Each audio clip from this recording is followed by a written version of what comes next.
Alright.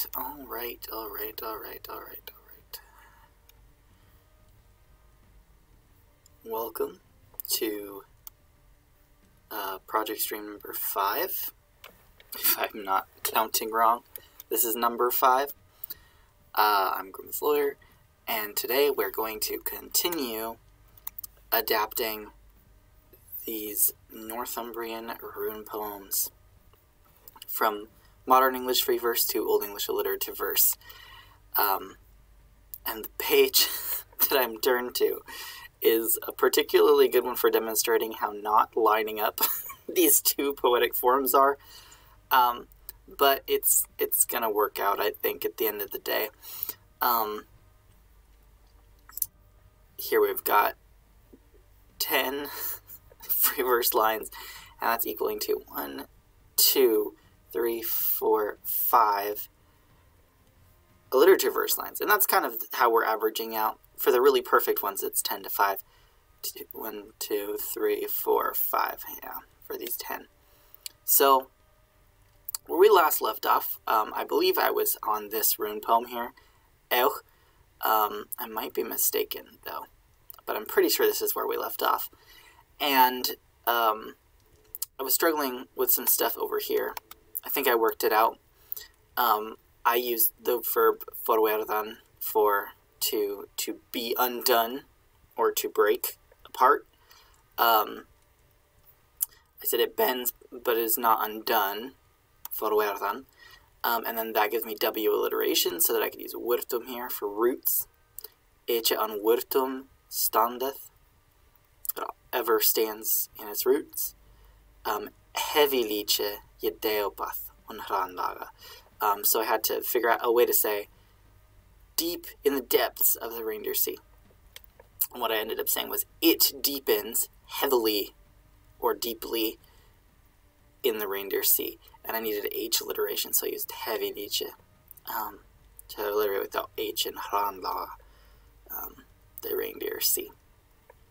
So that is where we left off last week, and I've done 2 poems since then. There were some alignment issues here, so I just had to go to the next page to make it line up. So the first one I did was Perth, which, thinking about it, I think in Northumbrian would be Perth,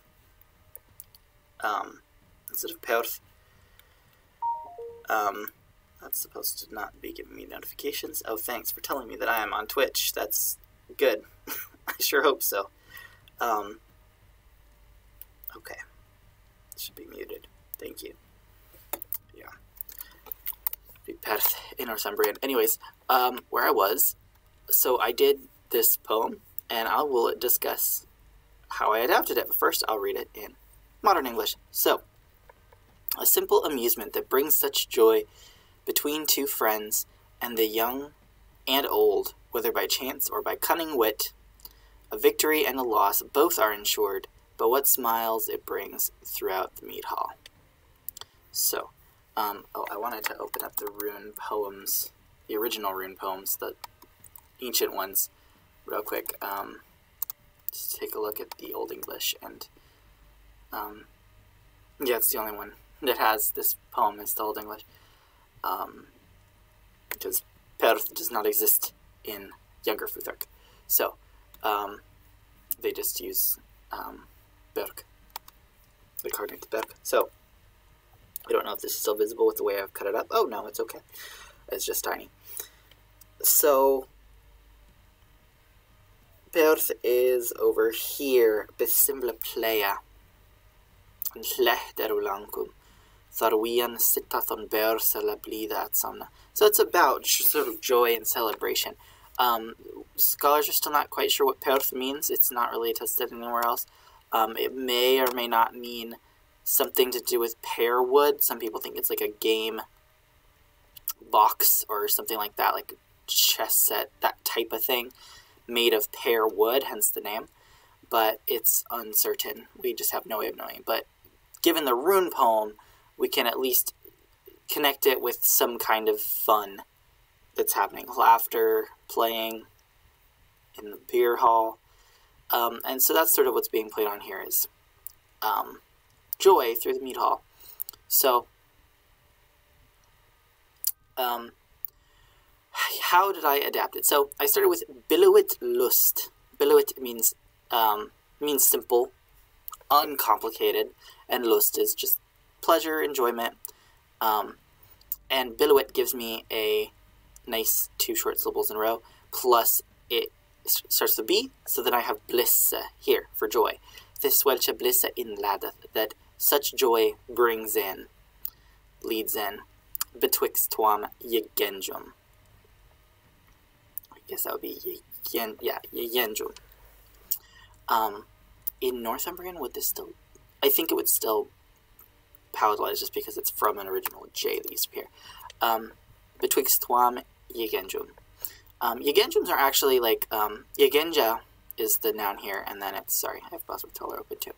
Yegenja means a co-goer, basically, one who goes with you, part of your gang, your posse. So, two friend group members, basically, two co-goers. And the young and old, what I did was Othathara Yogotha Ontham Eldrum. I think I might need to change how Yogotha came out here, though, but I'm not quite sure what I'm going to do with that. Then Eldrum. So, so I did or among the young and the old. And this word here actually can mean youth, like the abstract noun, but in the plural it can also just be youths, like young people, and then old, I did elders and made that plural. Whether by chance or by cunning wit, a victory and a loss, both are ensured, but what smiles it brings throughout the mead hall. So, for chance, there isn't an incredibly great word for chance in Old English. There are lots of words that mean, like, sort of fate, and I guess that's the closest thing, but that seems very portentous to use wird here. For example, I didn't want to use that. So what I did was I used seethe, and seethe, I might spell this with eth, just to be consistent with how I've been doing this. Seethe means, really means like any kind of going forth that happens. It could be a journey. However, it can also be like that which happens, that which goes, how things turn out. And that's why I think this was good for chance. You used save, no, seethe. This is not cognate as far as I'm aware with save. Seeden might be cognate, at least Alarcall thinks it is, with save it. But like an alfseeden, some kind of elvish sickness-inducing craft.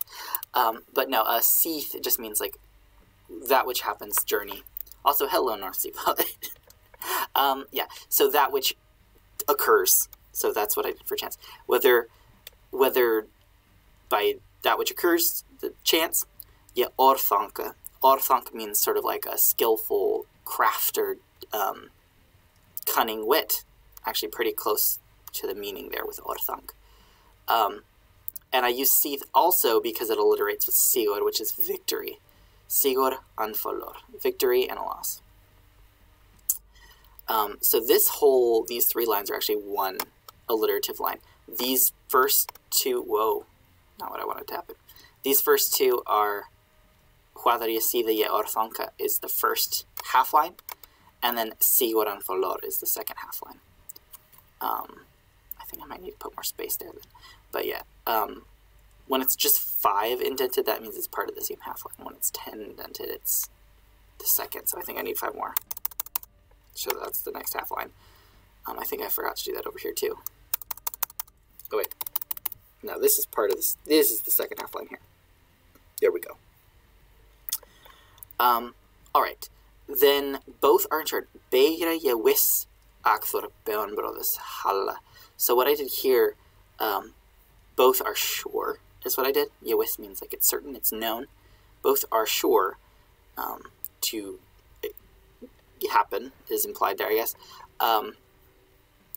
But what smiles it brings. Actor beon brothers hala. So what I needed was B alliteration. And so what I did for this is I actually kind of switched these last two lines. Just so that alliteration would work out. And also because of this 3 to 1 thing up here, I needed the last line to be an entire alliterative line. So what I did was both are insured, but throughout, and then for mead hall, I needed something thicker just to be a B alliteration. And I didn't want to change it to beer hall, even though I think beer hall is what's actually in the Old English Rune Poem, it's actually beorsala. So I could have just used that, but I wanted to stick to what you had for mead hall here. So I did beonbrode, beonbroth. Beonbroth means broth of bees, so it's mead. So I did beonbrodes hala, so the hall of bean broth, or not bean broth, bee broth, bee ban broth. So it's mead hall, the hall of mead, but through the hall of mead, and then that alliterates with beira here, both certain. Then we've got swelche ulitia smerkunga sala jebringa. So it's such, I needed this to be filled out. Yay, meat halls, yeah. I needed this to be a full line then, but all I had was what smiles it brings. So I was a little creative with this, and I added beautiful smiles, or like nice looking smiles. Uliti means beautiful. So what beautiful smiling smerkunga, this also just means smile. Smerkunga, smile, which is where we get the word smirk from. Smerkan is the verb to smile. So what beautiful smiles, sala jebringeth, and sala here is like joyfully, in this case. Yeah, beautiful smiles, yeah. It joyfully brings. So that's how I did perth there. And then I also did elksej. So here, let me read the modern English first. Tracks of wound fires it leaves, imprinted in bloodied flesh, of warriors who dare tread near it. But upon the floor steed's head, those within it guard safe, keeping their warmth locked in. But a stubborn one it is, rooted within edge of Salmon's Hall, and bloody violence it rains down upon the hateful kin. Okay, so here's how I adapted that. So first, wound fires, I used ben fir here. Ben is a wound and fir is fire. And I believe this is cognate to the wound fires kenning that shows up in Old Norse. Ben fir. It's the same pieces, but as a compound here. Ben fir. Ben fir is lastas, and a last is just any kind of track or footprint or mark that's left by movement of something. And then what I did here for imprinted on the flesh here is I used kervan, which I think should actually just be kervan there. In Northumbrian. I probably pronounce this Chaudvan in West Saxon, but I might be wrong. But yeah, Cadvith, and this is related to carve, but it can also mean like to scratch or imprint text on something, or just engraving. And here I use lal here, and lal are like, how do I define it? I guess it's like specifically flesh wounds. There's like a word for that in Old English. Tis but a scratch. Tis but a flesh wound. So that is how I translated that. So it carves flesh wounds. Lal. And this is just the plural feminine of that. Lala.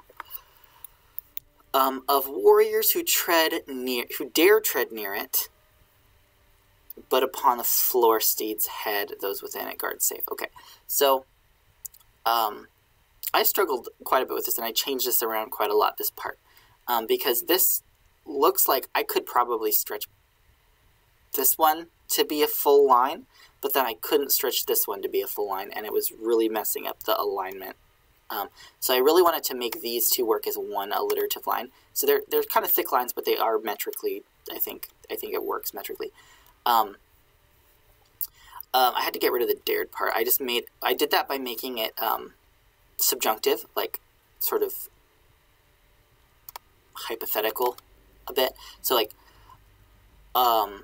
it carves flesh wounds on the Gumrinkas, the warriors. I need a G alliteration for the next line. So the warriors whosoever may grab it or touch it, basically. And I used yifon. I used that verb because that's what's used in this one. It's onfeng yedeth is what it is. Whoever like grasps it, and so I use that same verb here. But it's not onfon. I use yifon, which is a little bit less specifically like grabbing, but just kind of coming into contact with it. But upon the floor seat's head, so ak on grund which is havalan. So grund which is, I made this up, grund is ground and which is steed. So I just made up a compound, but it started with a G, and so I got that G alliteration up here with warriors. And then havala is a word for head. I almost used havad, but this would be havda in the dative. But I like the sound of havalan better here. And then we have H alliteration. We have yahaldeth tha oninnan hleuda beluketh. So those within it guard safe, keeping their warmth locked in. What I have here is it holds those within. Hleuda beluketh. So hleuth means warmth here, and it locks it in. So that's pretty close translation. But a stubborn one it is, rooted within the edge of salmon's hull. So we have salmon's hull again. So ak anhudje je wurtrumaf on edgum laxeles. Sorry, that was too long. Laxeles. So my alliteration is on vowels here. So anhudje, hudi, and edge alliterate here. And je wurtrumian means to root in. It has the word wurt in there.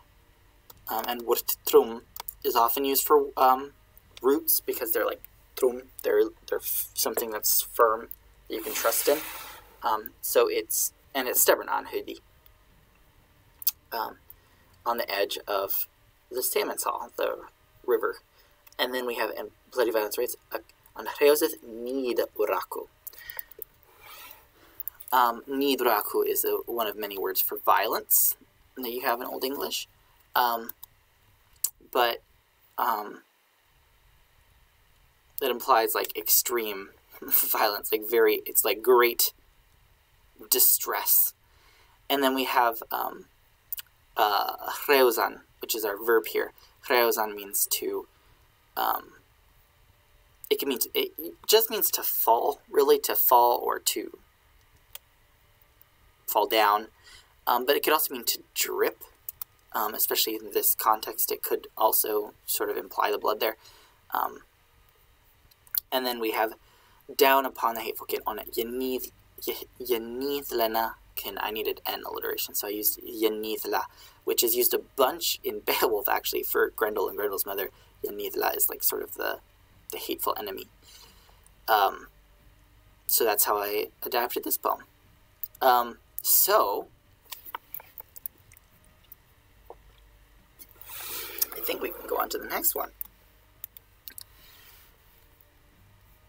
So that's my plan. Let's do it. So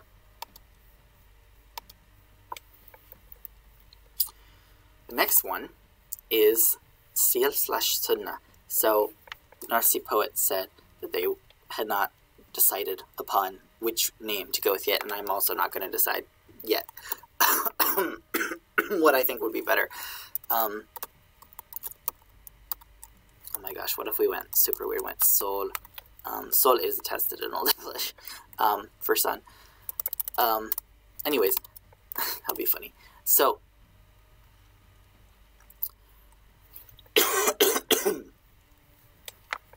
okay.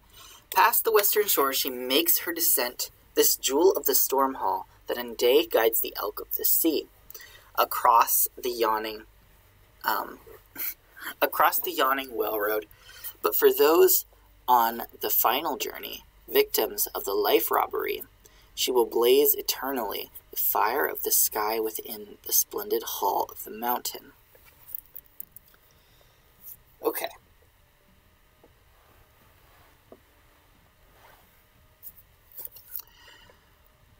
So, Nasipa says, agreed that Sol is the superior name. Superior? I don't know about that. I think my favorite name for the sun in Germanic language is Saul, the Gothic one. It's like S-A-U-I-L, Saul. It's just really nice sounding. I think it's grammatically neuter as well, if I remember correctly. Could be wrong about that, but I'm pretty sure it's grammatically neuter. I'm actually going to check. Because most Germanic words for the sun are feminine, but I think it's neuter in Gothic. Yeah, it's neuter. There is a feminine word, sunno, though. Sunno, which I think I've used when talking about Sunna, like the deity. I don't think I've ever used Solid to talk about her.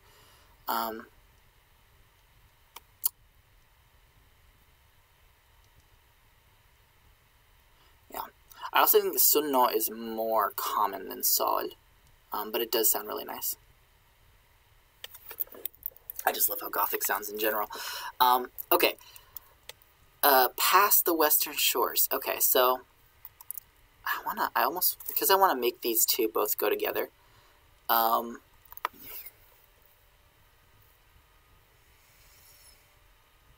need to think about what's going to alliterate here. She makes her descent.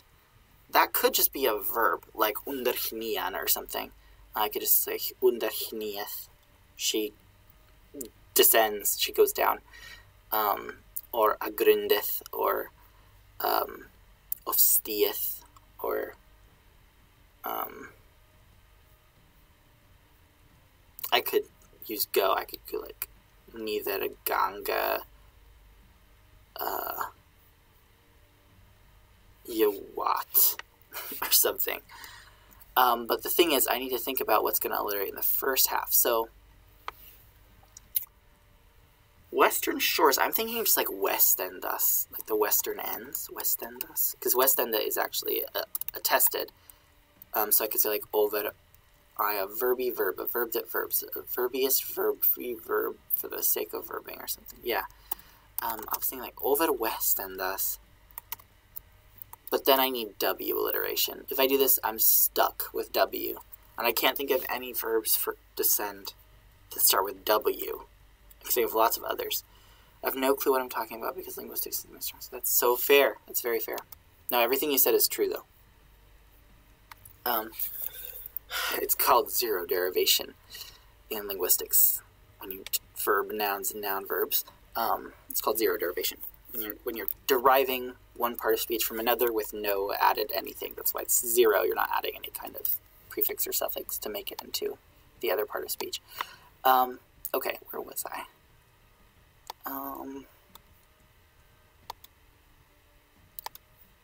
Whack is a verb. Don't know how I would fit. That would fit though. Oh, whack with it. WH. I think that's just onomatopoetic in modern English. I don't know if that has an Old English ancestor, but I could be wrong. I'll look it up. Oh, uncertain. Originally Scottish, probably onomatopoetic, but compare Middle English thakin from Old English thakian, whence thwack, by conflation with whack. Really? Okay, well, that won't help us either way. But yeah, it's also whack with a WH, and HW has H alliteration in Old English, not W alliteration. So either way, we're kind of stuck. So what I need to think about is what my verbs for descend are going to be. So I could use a noun like neither gang and neither stia, and those would be N alliteration. So I could do N. I could do just stian. I could do chnian. I could do Grundan. That gives me G. That's kind of it. Thwack sounds like a fun word, yeah. So these are sort of my like different alliterative options. N, S, T, H, or G mostly. So what I can do now is look for, I think what I'm going to have to do, I'm going to use west, and then my real saving grace is going to be a word for shore. I'm going to go a little bit more literal, because West End does sound like a good translation of this, but shore, having a literal word for shore might give me an N. The only word for shore I can think of is faroth, though, which doesn't help because that's an F. So I'm going to look at synonyms for shore that might have the alliteration we need. Ooh, this is still kind of cut off. Let me zoom out just a tiny bit more. That's probably too small to read for people. I don't know. You can zoom in on YouTube nowadays. I don't think you can on Twitch, though. Synonyms. What do you mean synonyms? Why are we exclamation pointing, question marking, and all capsing synonyms? Fair, I use synonyms all the time. Well, yeah, I mean, this is just how you go through translation when you're trying to fit into a meter. Alright, so let's think. Shore is my word here. I'll zoom in one more time. If stuff is cut off, it's cut off. Okay. 31 results. Okay. Brimstath. Okay. Oh yeah, so there's like compounds, and the compound might alliterate, maybe. Brimstath, yeah, seashore, yeah, stath. I wasn't thinking of stath. I was thinking of faroth mostly, for sure. But yeah, a wharf. Wharf isn't exactly what I want, but I think I have used it. I think I specifically used it for short in one of the poems, actually. H alliteration would be good.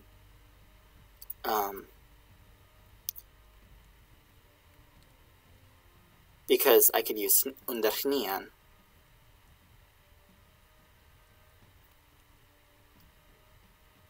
I can, yeah, okay. So I could say like westerna. Wait, no. Yeah, westerna over westerna huarvas. Oh, this is Northumbrian. What's going to happen to the A here? I think that is going to go, yeah, huarvas.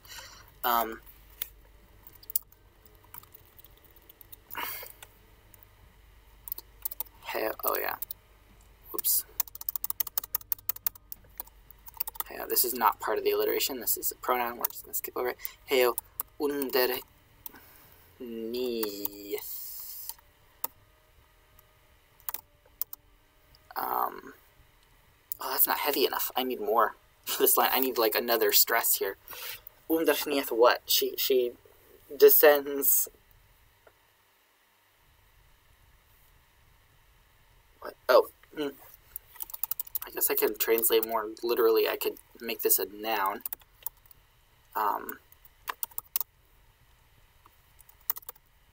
She leaves or goes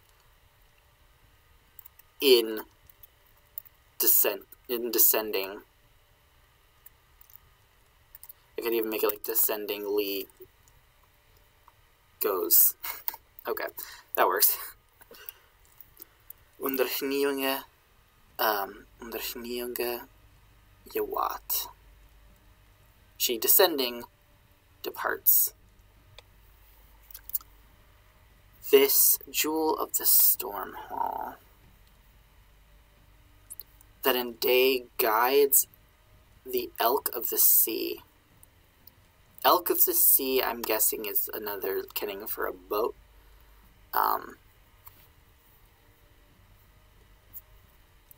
So, okay. There are parts. I have to somehow fit both of these into one line if I can. I think I can do this.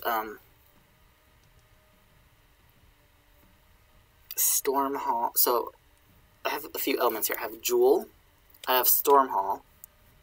So these could be like my two stresses here. And then here I could have like sea elk. And then I have my verb for guides. But then I have to fit the day in somehow.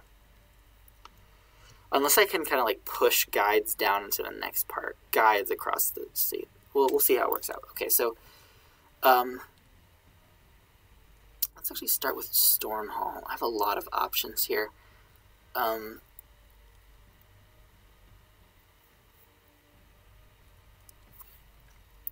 I guess I should start with Elk of the Sea because I think that's going to be my most limited place in terms of options. I think there's only one attested word for elk, and it's elk. So I think I'm stuck with that.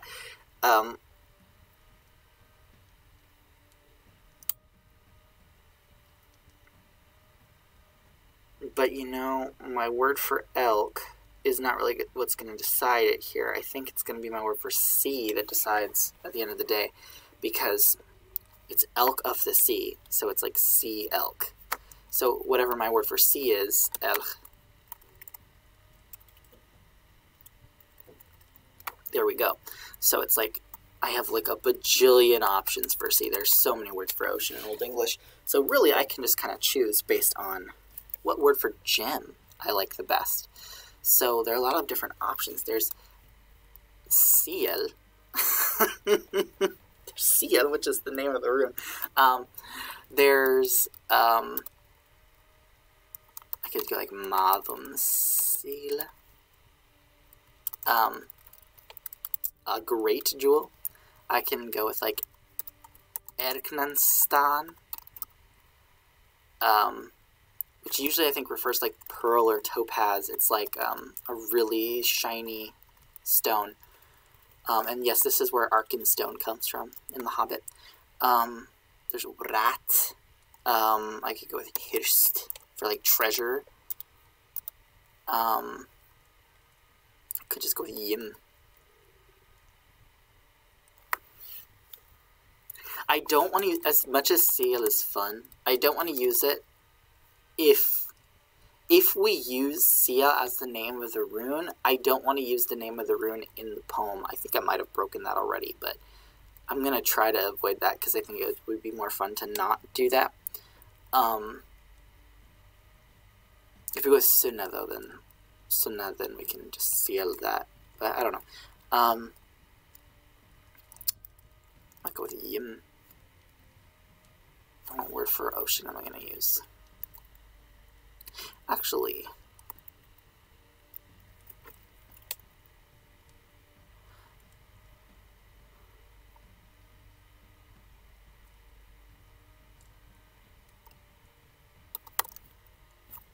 I kind of want to use rat because it's feminine. And then I could go like waterel. Right? I must depart for work. I'll catch you later and watch this later. Take care. Have fun. Knowledge. Yes. Have a good day at work. Thank you, Nasi Poet.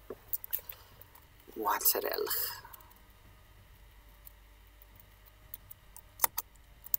I might make up a word for guide during the day, like day lead or something.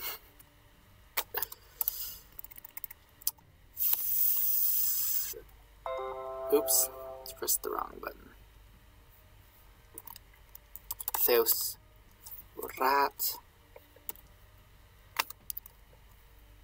I could just say storm cellar or something. Storm cellus.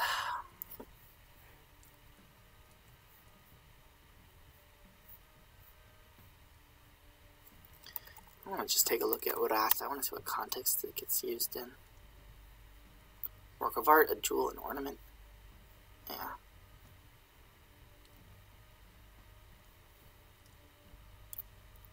Oh, yeah, okay. Makes sense. Okay. I like it.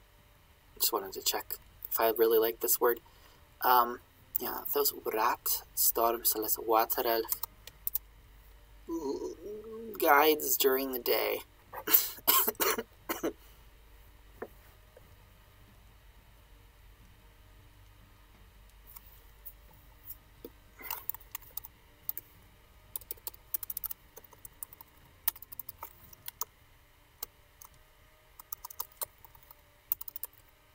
Why can't I find underscore? There we go. Over.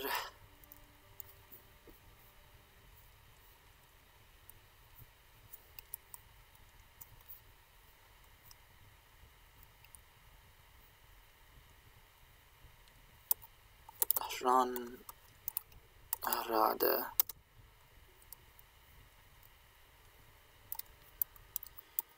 Geniende. I could say yenende or ganende. I have a lot of options here. Or tohlidende, depending on what I need in the next part. Okay, I'll just go like yawning.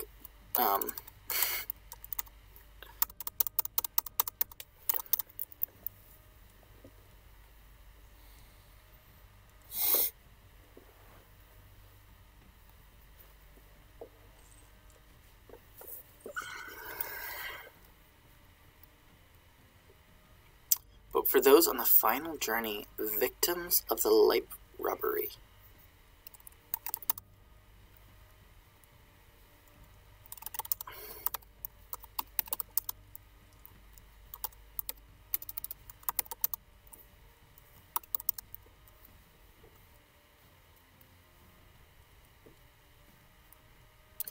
The final journey. How do I want to express that? I'm not sure. How did I do life robbery before? I think we've had life robbery already. Fiftu aldres. Yeah, fiftu aldor is how we did that. So, theft of life. I want to be consistent with that, maybe.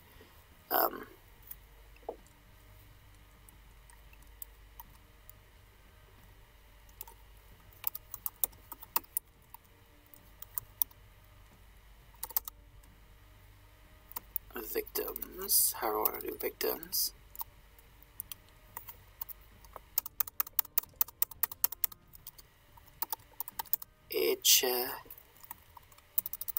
Blaze.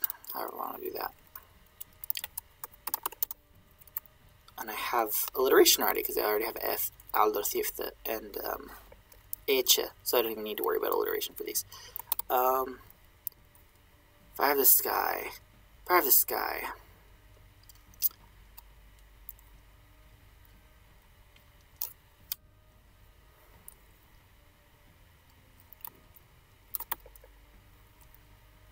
I could go like Rodor, Halvon, Vulcan,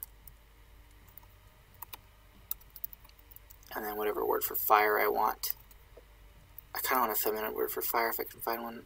Feminine words for fire.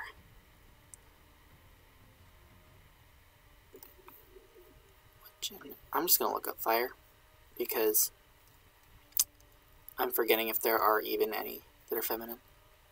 Feminine. Fire. Let's see what comes up. Shovel. Shovel is feminine. It's dubious. I was going to say, I'm pretty sure it's neuter. These are just words with fire that are feminine. Force of fire. Yeah, thrak is force. It's feminine. Fuel. Bliss. Blaze of a fire. Bal bliss. Okay. That's feminine. Oh yeah, glade is feminine. I've used it. Forgot that that was... Ooh, I kind of...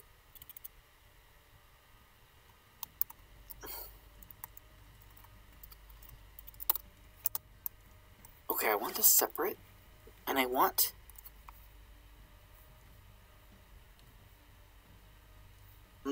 Okay, but if I use G, then my word for hull or mountain is gonna have to be...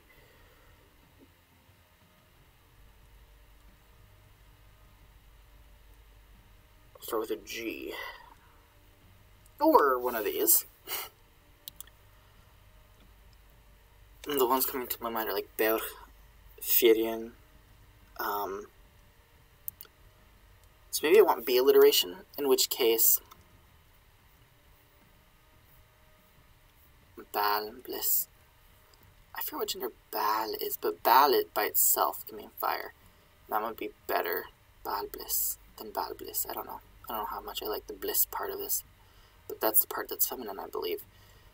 Yeah, Bal is, the gender's Bal. Neuter, yeah. And that's fine. Balblaza, yeah, I was going to say that. I've seen this before. I like how that sounds a lot better.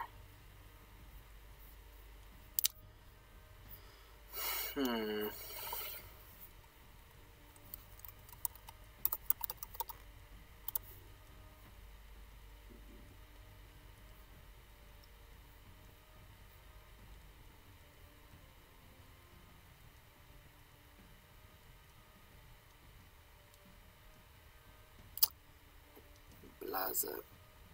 I'm trying to think if this is actually supposed to be long, because I'm trying to remember where it comes from, like etymologically. And I think this might be closer to the truth, the shorter bliss, because I think it's just short A. I think the word is blasel in Proto-Germanic for blaze. But I also think the word only shows up in Frisian and Old English. I think. I might have to look this up.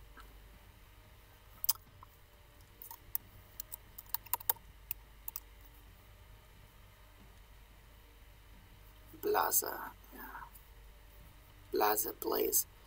I think it's short, yeah. I think it's Balblaza or Balbles, depending on the dialect, but that it's not a A. I think it's just this short A. Balblaza. Balblaza. Like this. Balblaza.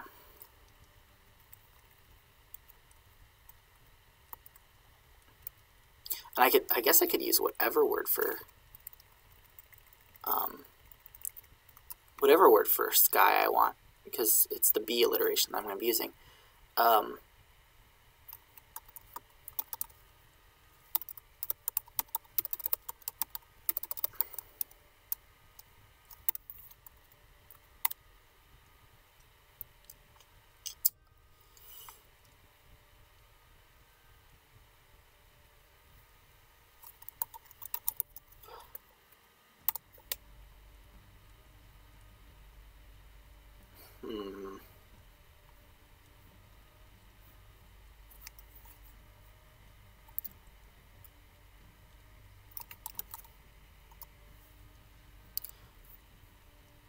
going to do something weird. I'm going to use a word of uncertain meaning. So hador, as an adjective, means clear or bright. Hador helvenelma. It's used of the sun. But like as a so sunna on hadrum helvena sheeneth. But I think it can be used, I think it's listed here as a noun too, as the sky itself. Clear, serene sky. Under helvenes hador. Yeah, under the heavens clearness. So I want to use hador as my word for sky, because then I can say like hadres balblaza. So like this, the clear sky is fire.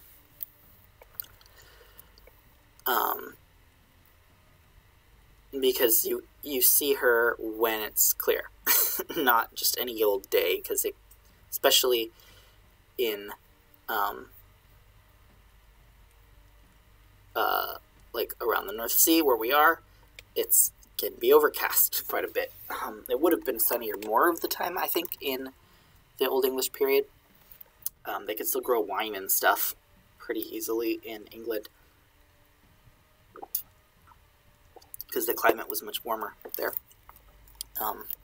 It's before like the big freeze that happened in the Middle Ages. Okay.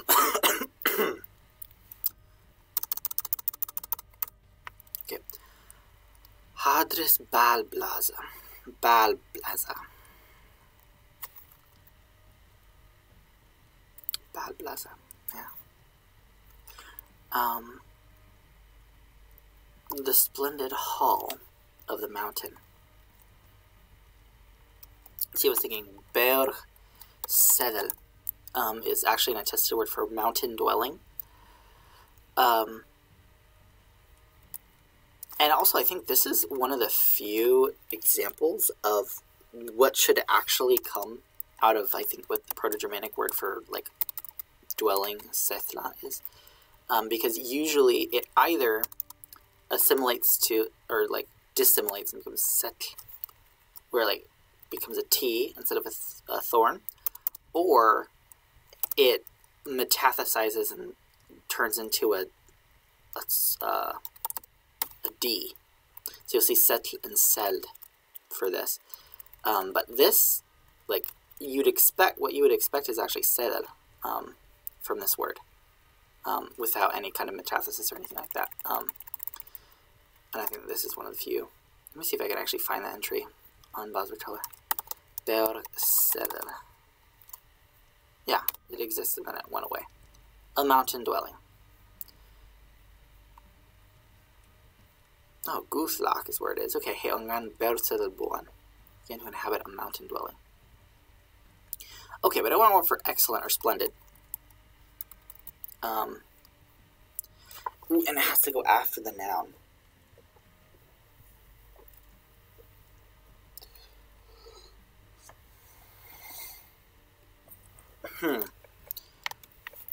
On Bersedel.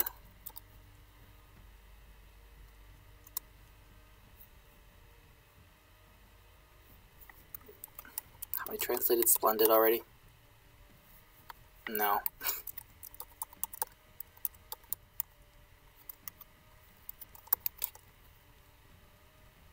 I've used words for great a lot. Or just sort of implied them, I guess. I mean, I hope you can't hear my stomach grumbling. I have not eaten yet today. I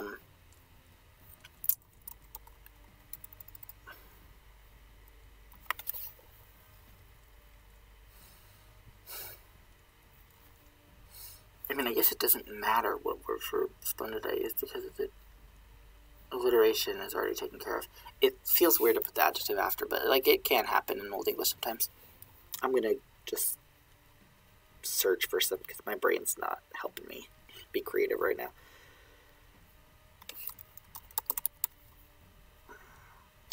And I think splendid, like the original meaning of like shiny, is implied here because it's the sun, right? Not just sort of like a word for great. Yeah, tort would be good. Or bert, but oh wait, no, I can't use bert. It starts with B, and I can't alliterate the last part. Yeah, I'm gonna use tort or wold. I don't want to use wold. I'm just gonna use tort by itself. And it's neuter and dative. So just tort, right? No.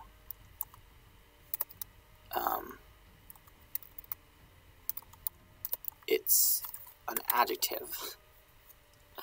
So it's not going to be torta. It's going to be tortum. If it's dative. Yeah. In. We're in Northumbria. I'm allowed to use the letter I in the word in. Yeah, so what happens, I'll kind of explain this, because you might have seen me going back and forth in this, like fixing O's and I's a lot with the word on. It's because so there were two words in West Germanic. There's like an and there's in Proto-West Germanic. An is where we get the word on from, and then in is where we get the word in from. But in a lot of Old English manuscripts, which are usually written in West Saxon merged the two.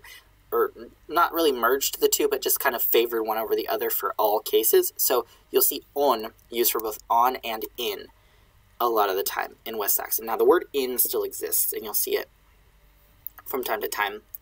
The word in as the noun definitely exists, and there's also adverbs like in, innan, on, innan. You'll see those a lot. Bin, binnan, bin, in as an adverb, but the actual preposition in is almost always rendered on in Old English because of the West Saxon dialect. But because we're in Northumbrian, I actually can use in where I mean in and not on. I'm so used to just kind of them being the same preposition, using them for both, but I can actually use in instead of on, which is nice. I just have to remember to do that.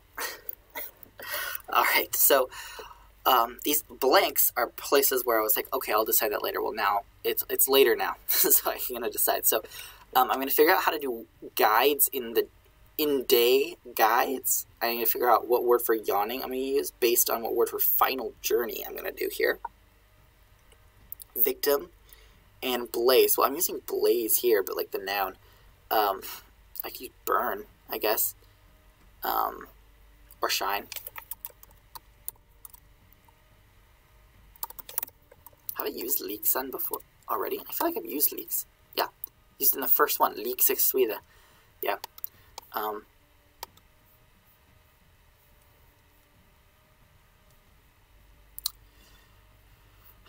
Eche leakseth. Yeah, and then I just need a word for. Okay, so I need a word for. I need to figure out how to make guides in day one thing, and I need a word for victim, and I need a way to express a final journey. This, I know what words for yawn I have available to me, but which ones I'll use are going to depend on what I get out of here and whether or not it alliterates with ronrada. So,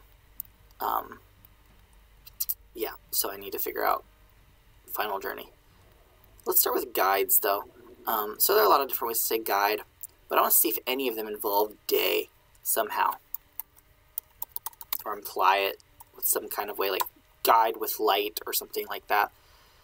10 results for verb guide. Okay. Steoran for Louisiana. Yeah, this doesn't spell Louisiana. Wissian.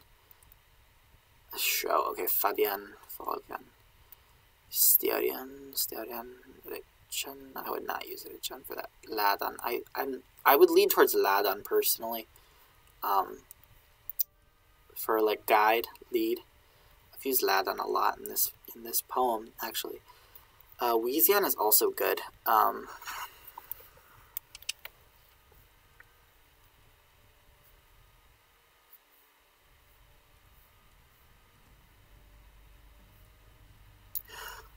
There's fourth Louisiana. I want to see what else. Are there any other like prefixed versions of this verb?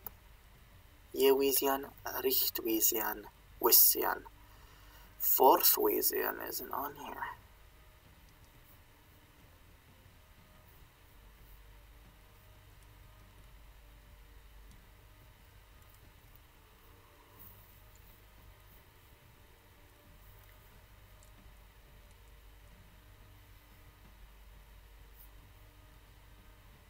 Werewolf, yeah.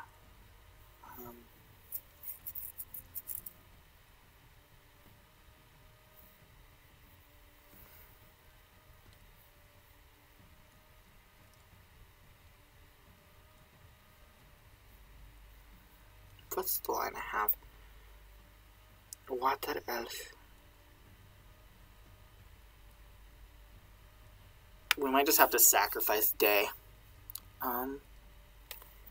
Yeah. We're gonna have to say goodbye to day, I think. Because I think forthuisian is a good verb to use here. Forthuiseth is what that would be. Yeah, this Jewel of the Storm Hall guides the water elk.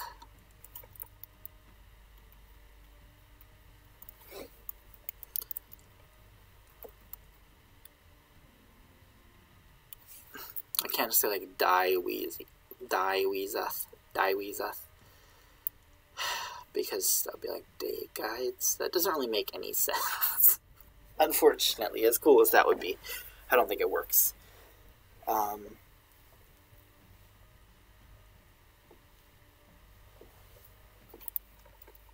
What if I did something like illuminates the way?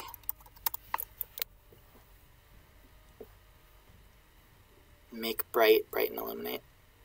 It brightens the water elk. That doesn't work. It needs to still imply guiding, I think.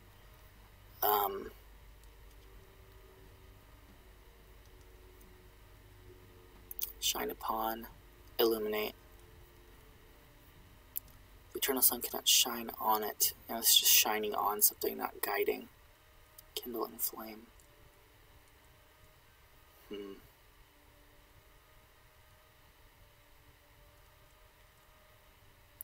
enlighten. Sonne endemis med mig alla.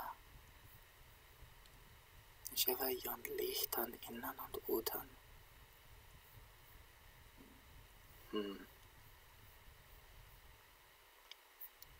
Yeah, no. Lichten shine through. That's what that really means. Yeah, I'm just gonna have to sacrifice the day part, I think, unless I can think of some other way to get this across. Beckon, maybe? Beckon with light.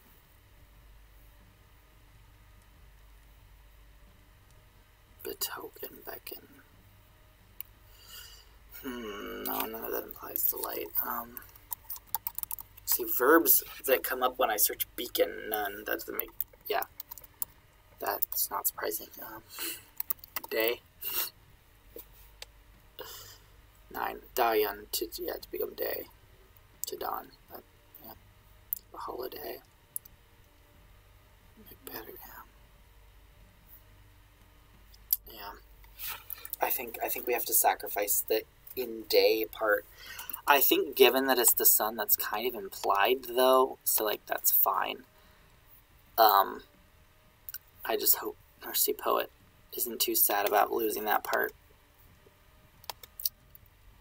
Sorry, I just accidentally opened a program I didn't need open. Now I have to go to Task Manager. Okay, here we go. Yeah, okay. We're gonna have to say goodbye to the in-day part. But, like, it's descending in the west, and it's, like, comparing the sun to a jewel is really, it's a really common kenning in Old English, so I think it's really clear already by this point that it's the sun.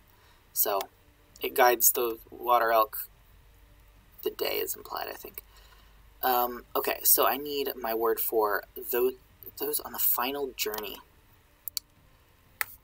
Final journey. And it's those who are on the final journey, so I think I need, like, to be on a journey as my verb, and then final. Journey, but verb. Let's see what comes up. Yeah, faran, that's what I expected. Sealan, Sail, yeah. None of this is surprising. Teon. I wouldn't use Teon. Final journey. Let's search final. Put in a verb. No results. Okay. Let's go final adjective. Oh, final noun, actually. Let's see what comes up. Final death, yeah. I want to see if journey is one of these, because that would be interesting. Endedath, yeah. Endelan. Enderim. Endedor. Yeah, that's not. Yeah, okay. I like endedor, because that gives us our day, too, actually. Endedor. I've seen this word before. Endedor. Nachgetrunken. That's in good luck, yeah. And in Beowulf. Endedores. On Wenum. Sat. Yeah, I'm going to use endedor.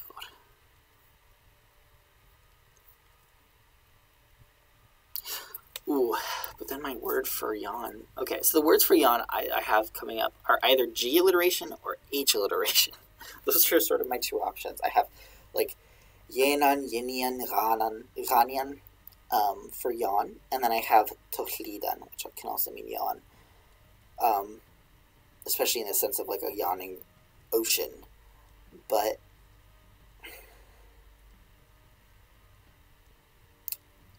my word for final journey also needs to be H alliteration or G alliteration then.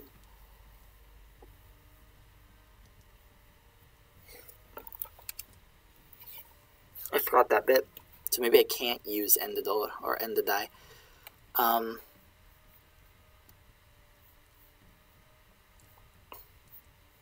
Let's go on the journey. That part can be H.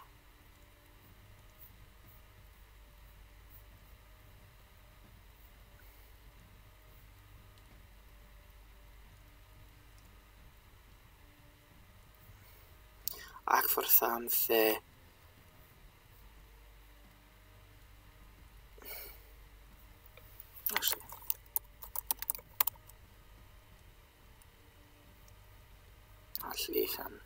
actually Llyddian, I think is what it is. No, this isn't what I need actually.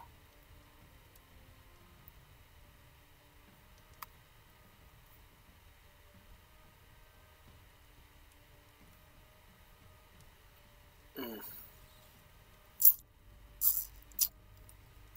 was thinking like slope down. Like slope, like go down on their way, on their final day.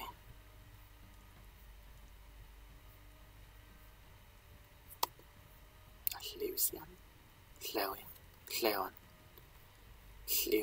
No, it would redirect me to Llewan. And Llewan's going to redirect me to Llewan.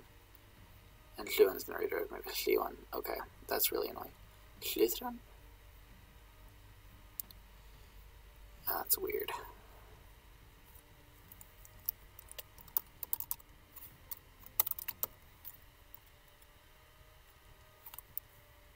Now to seek refuge.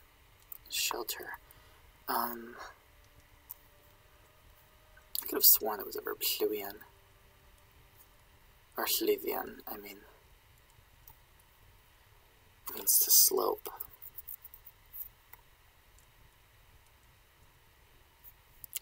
I could use neon. I used neon earlier in the poem, under Hniunga descent.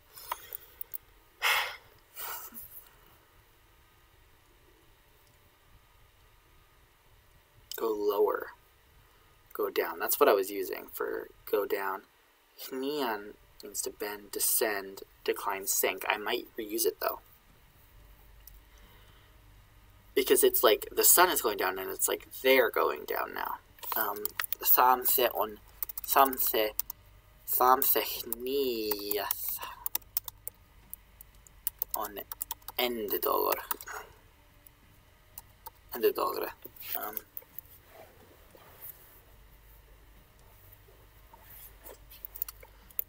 And I'm going to use H here just to round out the alliteration. Tohlidende.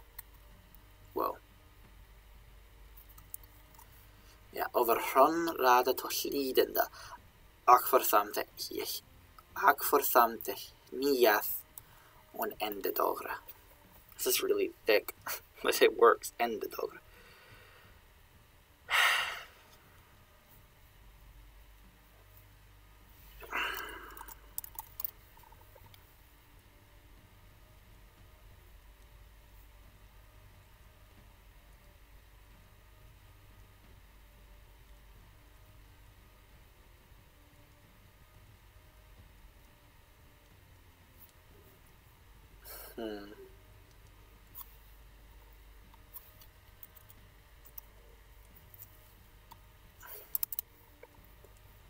So I just need my word for victims now.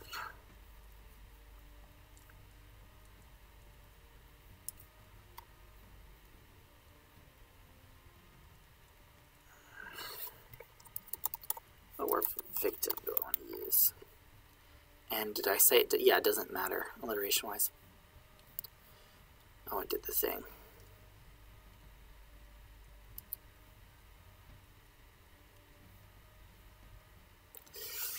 No, I don't like Tibet. I don't like this word.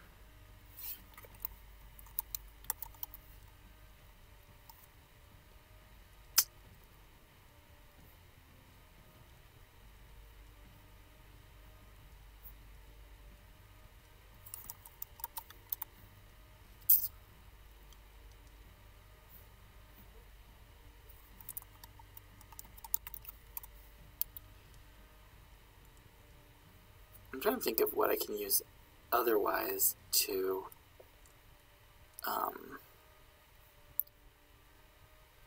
get victim across.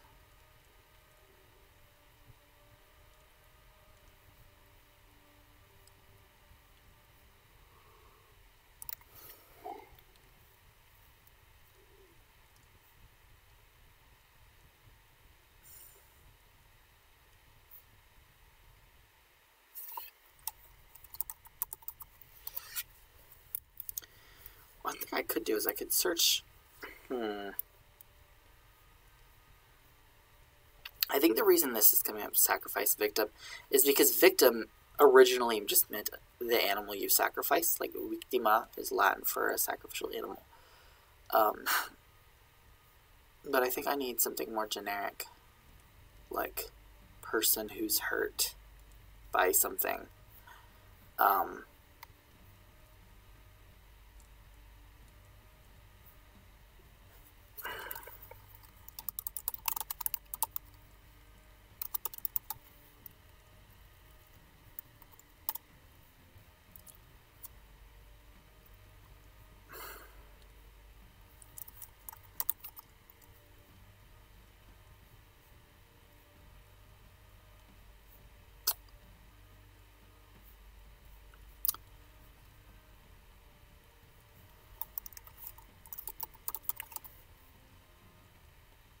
I just want to see what else comes up when I do this.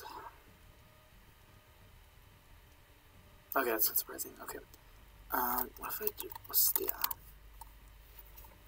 So what I'm doing right now is I'm searching in Latin. I switched to definitions and translations.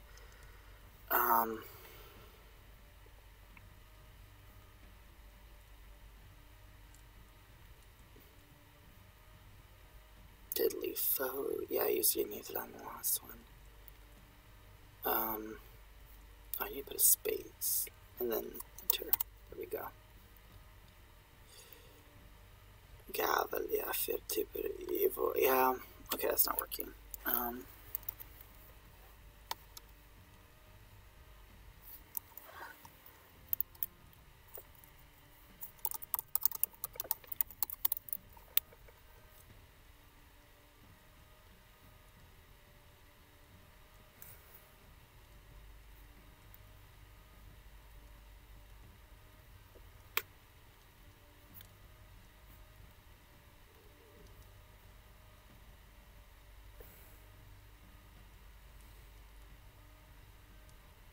What I am currently doing is looking at synonyms for victim to use.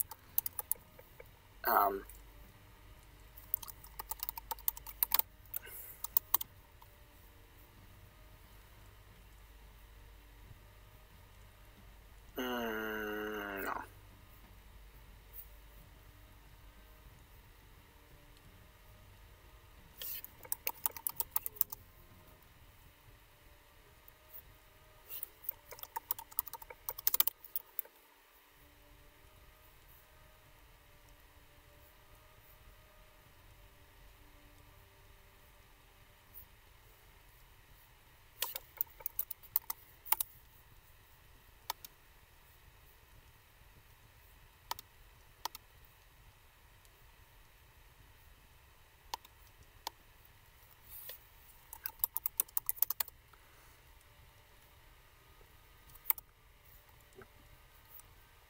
This is not going to work. Cosmos is going to be way too big. And it's not even what I want, yeah. This is close fill.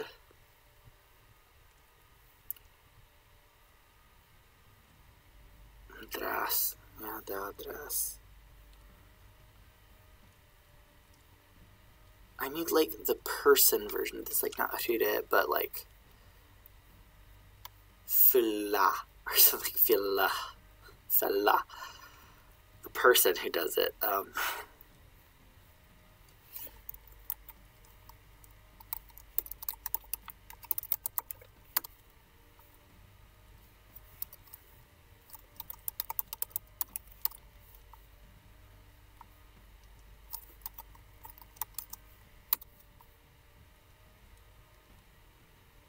65. Dead body of a host? That's not what I want.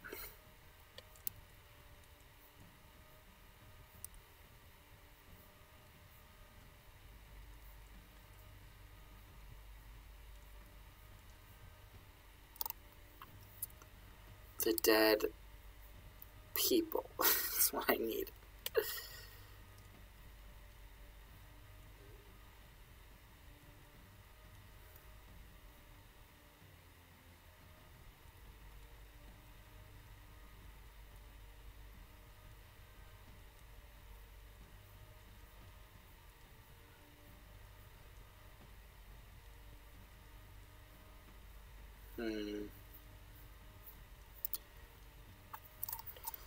There's really no other... I'm shocked, actually, that, like, victim is yielding so few results.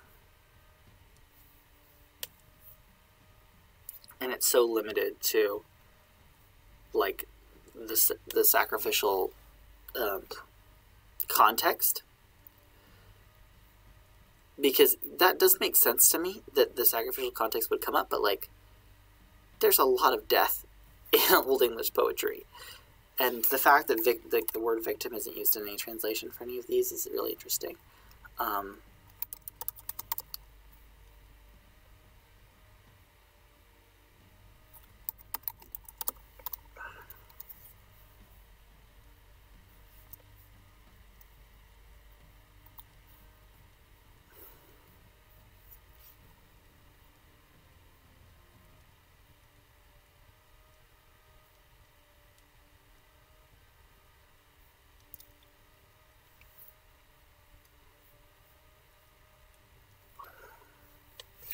This is actually incredibly shocking to me that this is happening.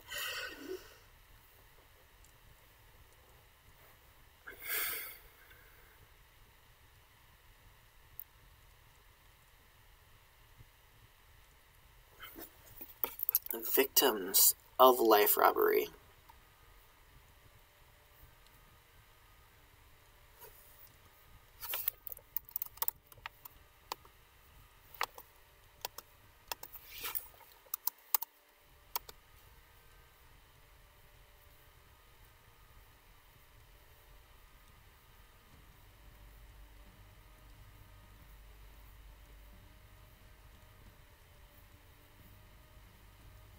I should have known this wouldn't have worked.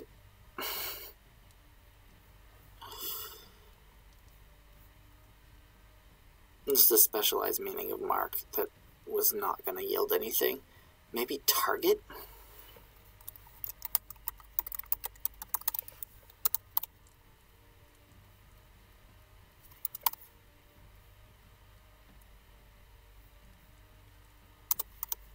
Target isn't yielding any results whatsoever. That's hilarious. Okay.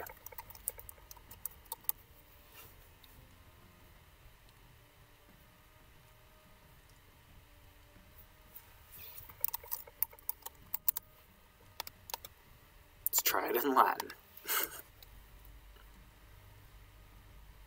Yeah, I mean shield too. I think this is where we get the word target. Tuda. I think that's where tutor comes from. Tudanata. Yeah. Tudur. This is about like growth. That which grows from another. Yeah. This is really frustrating.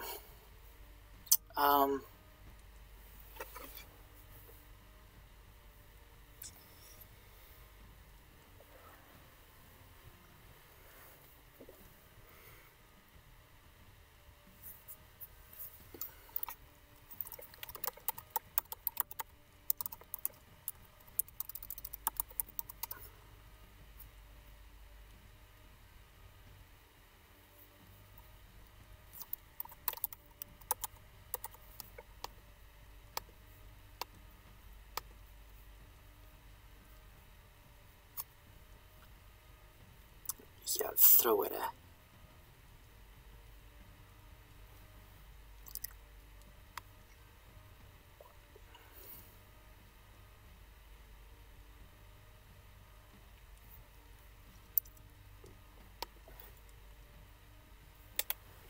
Sufferer. Ja, ich man wird erkennen und der sig nicht da. Någon månad så betroede. Sufferer. Throw wind, I imagine, would also... Oh yeah, throw wind is a scorpion, right? I forgot about that.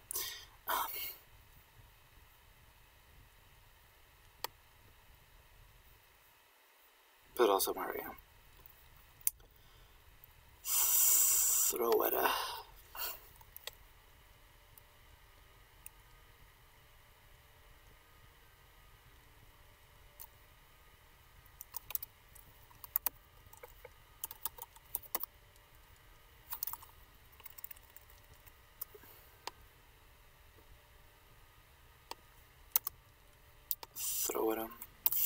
Tortum aldorthutha, how eche lixeth, haldres balblaza, in Bergsela, in Bergsethla, Tortum.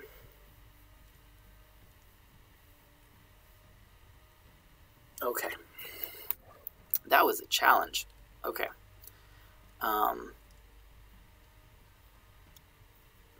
We got Seal.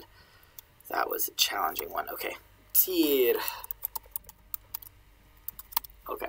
Let's go Tir. Let's go Tir.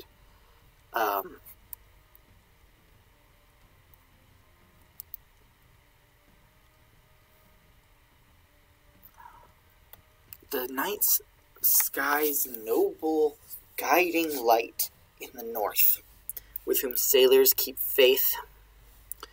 For he stays true in the cloud hall, named as Mars of the Thing, the king and the warrior, with corpse candle in hand, his name invoked once and once again for victory in a game of swords. Okay.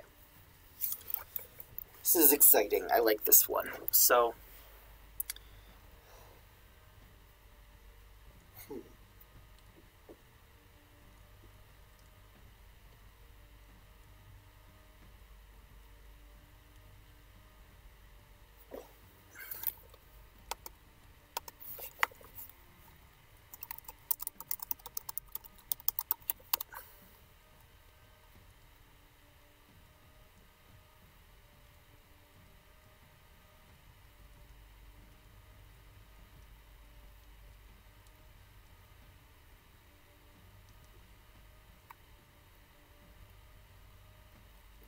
okie dokie. So, night sky's noble guiding light. There's a lot of language here that I could definitely like just take straight from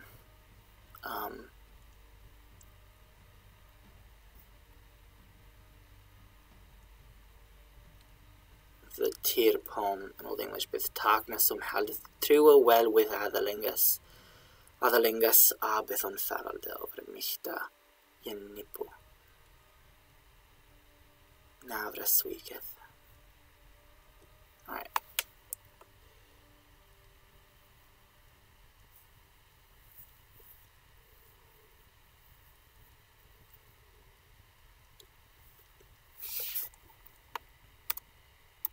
I know what I'm going to do here. Mid the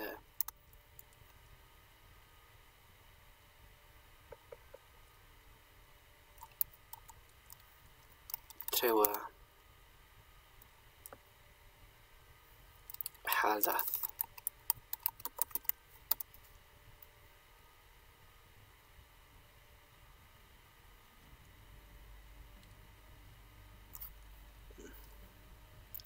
With whom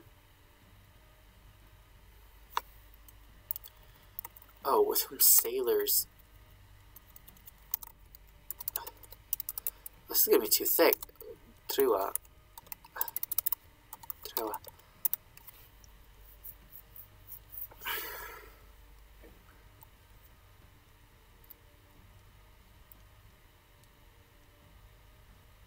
With whom hold sailors' faith.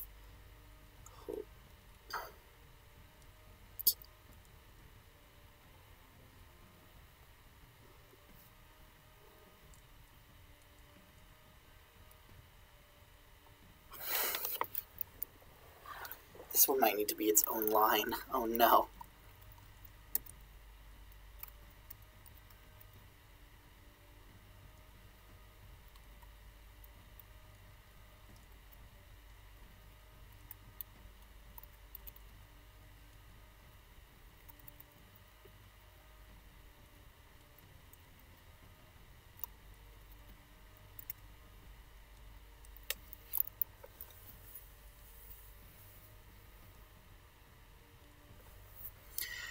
Yeah, I think, yeah, that's going to be tricky.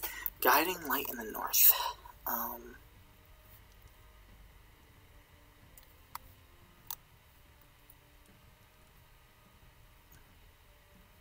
I'm still shocked that this one took me, I'm not shocked, but this one took me almost an entire hour just by itself. Shouldn't be the first time, but still, this is really tricky. This one's probably going to take a while. As much, like, I have ideas for this one, but it's going to be tricky to get it to fit. I think I'm going to need to work on this one on my own, because this is going to take a lot of squishing and finagling. I want to keep this as close as I can, because I really like the ideas here. Yeah. I also might need to end the stream early anyway, because I have some stuff I need to get done, and I need to eat food. So I think I might end early today, but I'm going to try to get more than 2 done this week. I think I will have some time to do that, because we are halfway through this poem basically at this point, and I want to get a good chunk of this done, so we're not doing all of it in these streams. I want to get a lot of it done and just use the streams to kind of explain what I've done on my own. So that's the idea. So I think we're going to end about half an hour early, because I need to spend some time with this one. I've been writing something about Tyr, actually. So a lot of these ideas are very fresh in my mind. But I'm going to take a break, and I will see you all hopefully in Yesterlore on Friday. We're going to be starting Sir Gawain and the Green Knight. I'm very excited about that. And then Saturday we'll be returning to this, and hopefully I will not still be on this poem. I will be hopefully a bit further down. So, with that, thank you for everyone who was able to be here. Thank you, North Sea Poet. Thank you, anyone watching this in the future. Feel free to leave comments, questions in the, what do you call it? Don't remember what it's called. The comments on YouTube. Leave a comment in the comments. That seems redundant, but that's what I said. So do that. Also, like, share, subscribe, YouTube-y stuff. Sorry, something in my interface just got stuck with the chat. I'm trying to close something that I opened by mistake. There we go. Yeah. OBS's chat window is kind of weird. Okay, we're going to stop there. Thank you, everyone, and I hope you have a great rest of whatever time zone you are in. Thank you, and goodbye.